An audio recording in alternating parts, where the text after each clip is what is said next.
Hello, everyone. This is Frank with Teachly University, and thank you so much for listening to my lecture today. And today we're going to be discussing the secrets of the millionaire mind. We're going to be exploring T. Harv Eker's book, as well as a little bit of Wallace D. Wattles and the Science of Getting Rich, and really how it is that we can improve our financial blueprint so that we can achieve financial independence, wealth building, and success. And money is an emotional topic for so many people. And the reason is because we would like to earn more of it, and we become very fearful of losing what it is that we have. And when you consider now, as we start 2023, one of the big resolutions and goals that people have is to improve their financial stability and well-being. And I think that's something we're going to tackle now as we begin this new year. So we're going to start with a quote from T. Harv Eker's book, where he says that the wealth principle is that thoughts lead to feelings, feelings lead to actions, and actions lead to results. So what a lot of his work discusses as to how we can achieve and improve our financial wealth is that it starts by going within, and that we really have to become aware of our thoughts and our actions and how they lead to specific results in our life. So if we see that we're not getting desirable results when it comes to our finances, then clearly it's because more than likely it's a mental model or a subconscious thought system that we have that is not giving us the desired results that we want. So then if we are to improve our financial standing then and improve our financial future, it requires then that we begin really examining how our thoughts lead to feelings. What is our current thought process right now? How do we feel and how do we govern our emotions on a given day? If more often than not on a given day we're feeling frustrated, angry, indifferent, and lacking the confidence or inspiration to achieve financial wealth, then more than likely it's going to lead to poor results. And he stresses there's a common theme here with feeling, and I've mentioned this in many of my lectures, that feeling is essential. And managing our emotions is essential to achieving whatever desired result we wish to have. There's a physiological component to this. If we only intellectualize this process by just thinking about it and just maybe writing our journal or just knowing of it, that's not enough. You have to take action. Whereas feelings lead to action. And then action then, the new personality habits, the new behaviors that we engage in will lead to new, more desirable results. Not just with our finances, but in any area of our life we wish to improve on. And when Wallace D. Wattles in The Science of Getting Rich, he often says that the rich think a certain way. So not working harder per se, or staying busy, as many of us try to do. We think if we just stay busier, we're somehow going to improve our financial standing. That's not entirely the case. The wealthy think a certain way. And by understanding how they think, and by creating new thoughts and images and ideas pertaining to wealth and abundance, then we can really begin to change. So how we change our internal world can manifest in our external environment. So then as T. Harv Eker says, if you want to change the fruits, you'll first have to change the roots. If you want to change the visible, you must first change the invisible. So then what he's saying here then, that if we are to change our financial future, we must go within. What happens is that we tend to, in order to change an undesirable circumstance, we focus on the outside. We stay busy, we take lots of action. We might get some results, but ultimately we go right back to where we started. And the reason is because of our subconscious programming, the subconscious thoughts and ideas and beliefs that we hold about money that holds us back. So when we're changing the invisible, it's seeing things that we can't necessarily notice with our senses. Feeling and believing that what we want is possible. And that means we have to entertain new thoughts and new ideas. And again, become much more self-aware of how we think and be deliberate and intentional with what it is that we want and how we're going to act on a given day. and also letting go of the emotional baggage that has been holding us back, something that Dr. David Hawkins talks about in his book of Letting Go, which I referred to in my last lecture. To let go of this mental junk that pertains to money. That in fact, you have the ability to grow and overcome your current financial challenges. So then if, as T. Harv Eker says, you are a child of God. Your playing small does not serve the world. There is nothing enlightened about shrinking so that other people won't feel insecure around you. We are all meant to shine as children do. We were born to make manifest the glory of God that is within us. It is not just in some of us, it is in everyone. As we let our own light shine, we unconsciously give other people permission to do the same. As we are liberated from our own fear, our presence automatically liberates others. So in his reference to God, it's about liberation. When we reference God here and we begin to feel God's presence within us, or as Neville discussed in my last lecture, that God is your own wonderful human imagination, that God is your imagination. You can use your imagination then to think of new horizons and new possibilities. And you unshackle the limitations of fear that has been holding you back when it comes to improving your finances. And not only do you liberate yourself, you liberate others because of the energy that you possess. And when you come in with high energy, other people seem to radiate towards you or move towards you. And we see this often whenever we encounter someone. There's a certain energy or vibe that they emit. If you're around someone with a negative vibe, oftentimes they're complaining about their circumstances, or they give off this vibe because of their complaining. And generally, these are people that you don't really want to be around. But when you're around someone who's positive, who gives off a positive vibe, that can dramatically improve your life, because you're surrounding yourself with people that give off this vibe that can inspire you to improve your life as well. So we don't want to think small here.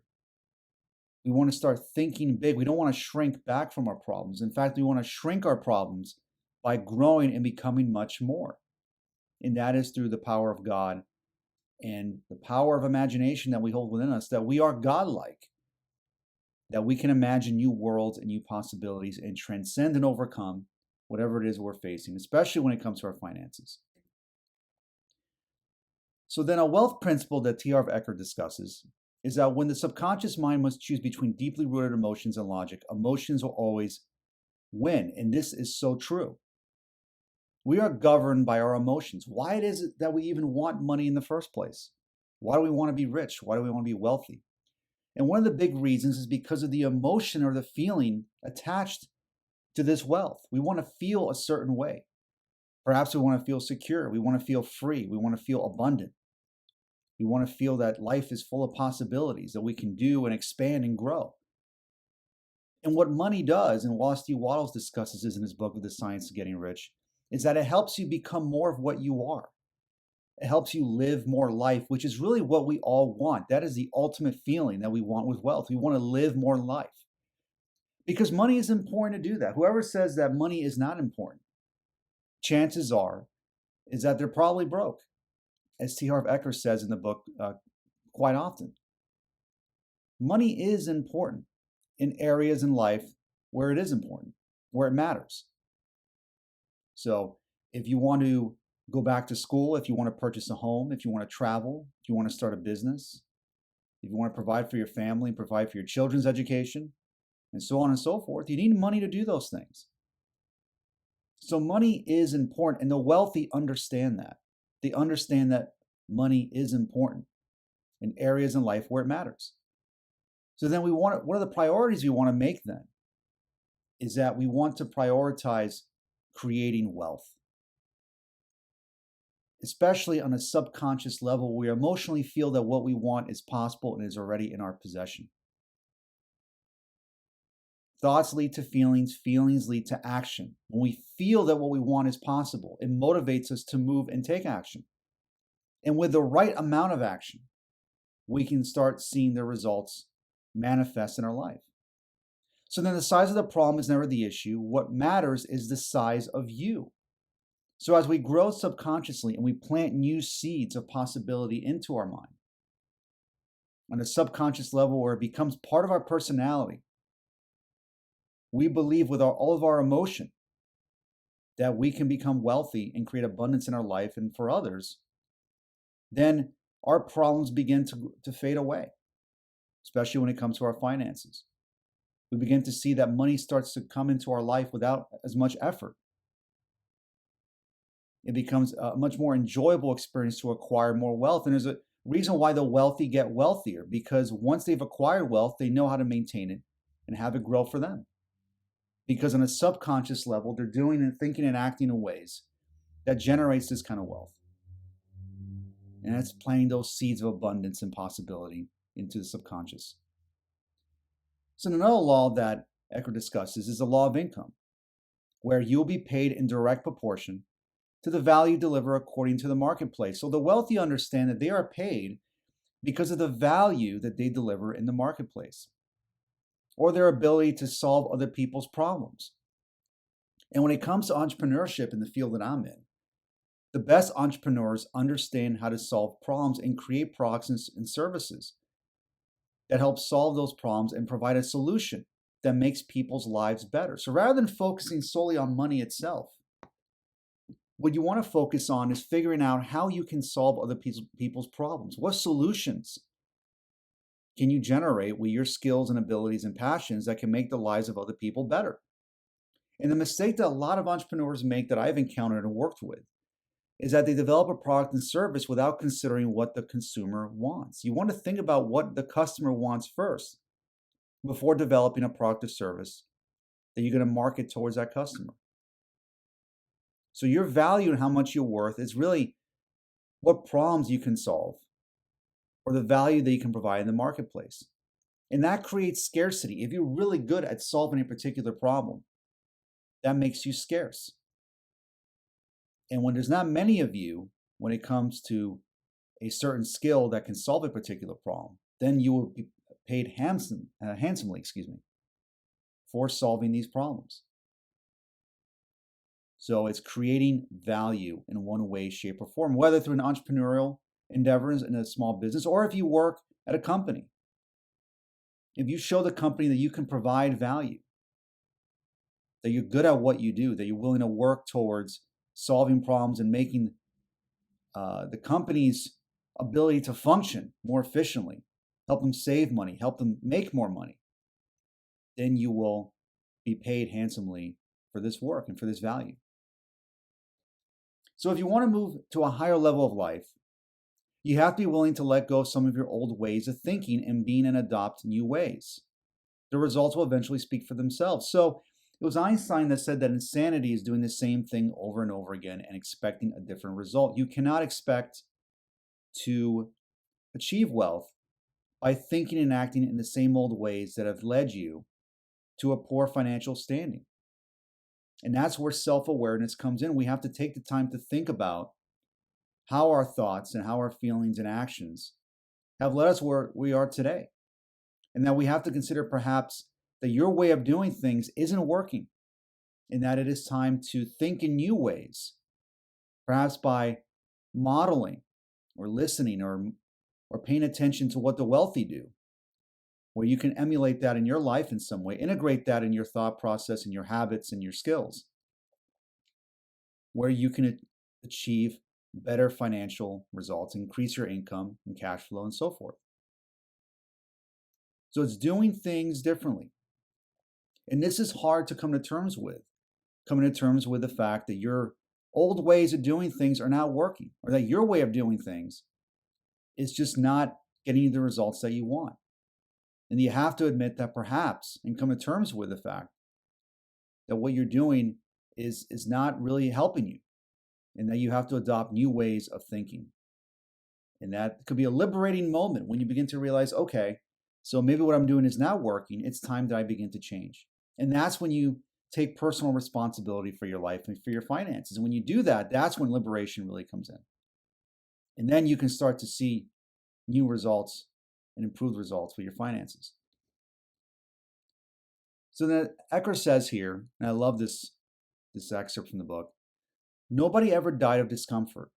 Yet living in the name of comfort has killed more ideas, more opportunities, more actions, and more growth than everything else combined. Comfort kills. If your goal in life is to be comfortable, I guarantee two things. First, you will never be rich. Second, you will never be happy. Happiness doesn't come from living a lukewarm life, always wondering what could have been. Happiness comes as a result of being in our natural state of growth and living up to our fullest potential. So, what Ecker is saying here is that if we are to achieve financial independence, if we are to become rich, we have to get uncomfortable. We have to start taking more calculated risks. Some examples of that could be making that phone call to a potential business partner or investor. It could be pitching your idea, doing some public speaking, pitching your business idea in front of investors in pitch competitions. It could be investing some of your own capital in a business. And the list goes on and on when it comes to how we can get uncomfortable and what actions we would have to take in order for us to move to the next level when it comes to achieving more wealth. And again, it goes back to what I was saying. By continuing to do the same things over and over again, you're not going to grow, you're not going to unleash your fullest potential, and you're not going to take those risks necessary to acquire wealth.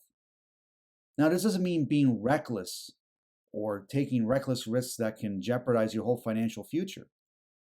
But it does mean getting uncomfortable and stretching your boundaries.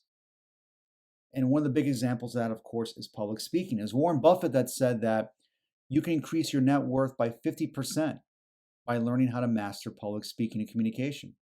So if you are to improve your net worth significantly, simply by improving your way of communicating with others, especially with public speaking, that will make you that much more powerful and wealthier in the long run.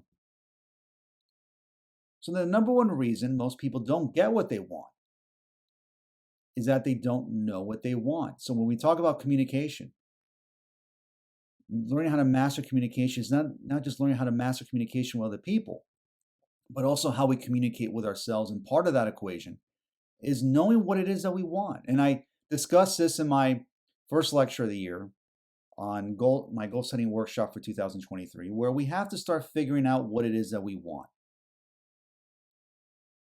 To know what we want. How much money do we want to make a year? What services are we going to provide that's going to help earn us that money? How much do we want to make? How much do you want your net worth to be? Maybe you want to earn $60 million for your net worth. You want to earn $500,000 a year. You want to start a business, or you want to sell a particular product. You want to write a novel. You want to go back to school and teach. Or perhaps you start your own educational company, whatever that may be. But knowing what it is that you want when it comes to your finances. And this is where we really want to think big. And knowing what it is that we want and feeling, as I said before, feeling that what you want is possible. So it is essential you recognize how your old ways of thinking and acting have gotten you exactly where you are right now. So this is about taking personal responsibility in that we have to face our current circumstances.